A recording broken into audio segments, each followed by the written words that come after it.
You can see the smoke still pouring out of this building. We're told it was an old high school. The Division of Forestry was called in after the fire jumped to the hill behind the building. Brunel White was arraigned via video in Fayette County District Court today after investigators say he threatened 911 dispatchers in Texas and Michigan in the wake of the shootings in Dallas. Investigators were called to Huff Road after hearing someone had been shot. When they got here, they found Gordon Browning, a man in his 50s who lives here on Huff Road, dead from multiple gunshot wounds. And this all started just before 5 o'clock when that storm blew through it. If you take a look behind me, you can see that massive tree down on the blue house behind me.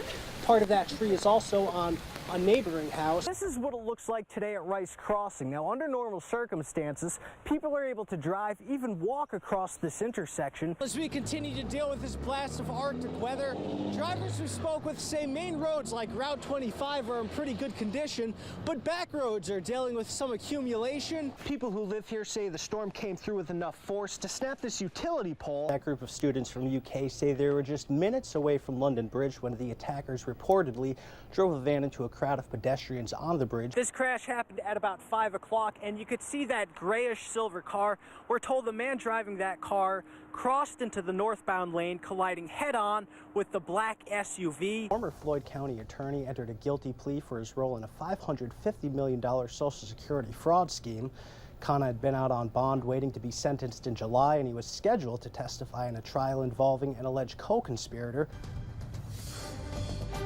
Well, that attack at Transylvania prompted officials here at the Sayers School, which is only about 4 blocks away from the university's campus, to go on lockdown as a precaution after the head of the Sayers School tells LEX 18 News he actually witnessed some of the chaos firsthand. As the events were unfolding just after 9 o'clock at Transylvania, there was an air of uncertainty and concern for the 550 students at the Sayers School. I was walking past Gratz Park to a meeting at my home, and saw a police car responding to the incident. Stephen Manella is the head of the school at Sayre. He says he saw emergency workers treating someone who appeared to be a victim of the attack. The individuals who were waiting for him, he said the police had came by and said there's an incident at Transylvania and stay inside. As investigators worked to secure the area and figure out exactly what was going on. Strictly for safety measures, we put our school on lockdown until we had more information. You know, schools like ours and any other institution, you have security measures in place to make sure that, you know, if something happens that you can respond quickly, which is certainly what we were doing here. Mr. Manella says no students were in any immediate danger. The lockdown was just a precautionary measure, and it lasted about 15 minutes. When this all started, there were only a few dozen people here who support the white nationalist movement, but at around 3 o'clock, dozens more got here, many carrying guns and shields. But on the other side of the street, there are even more people here who have been here for hours who oppose the movement. The rally taking place in front of the courthouse in Pikeville. Everybody has the right of free speech and free assembly and to be free of violent intimidation. And that's why the League of the South came out here today, to stand against these communists right here. Between two groups of people at odds. These Nazis called for white families to come out. Well, hey, I'm a white family, I'm a white mother, and I'm here to say Nazis are not welcome in Appalachia. One group is made up of about half a dozen white nationalist organizations.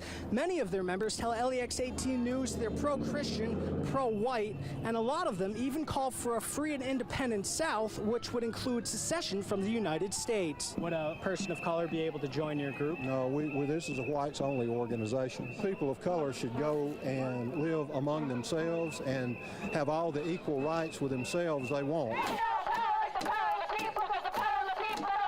On the other side, people who oppose the white nationalist movement. Many people from both sides are from out of town. We didn't find anyone from Pikeville in support of the white nationalists. People's going to think we're just ignorant racists here, them coming to Pikeville, and think we're just, affiliated with them.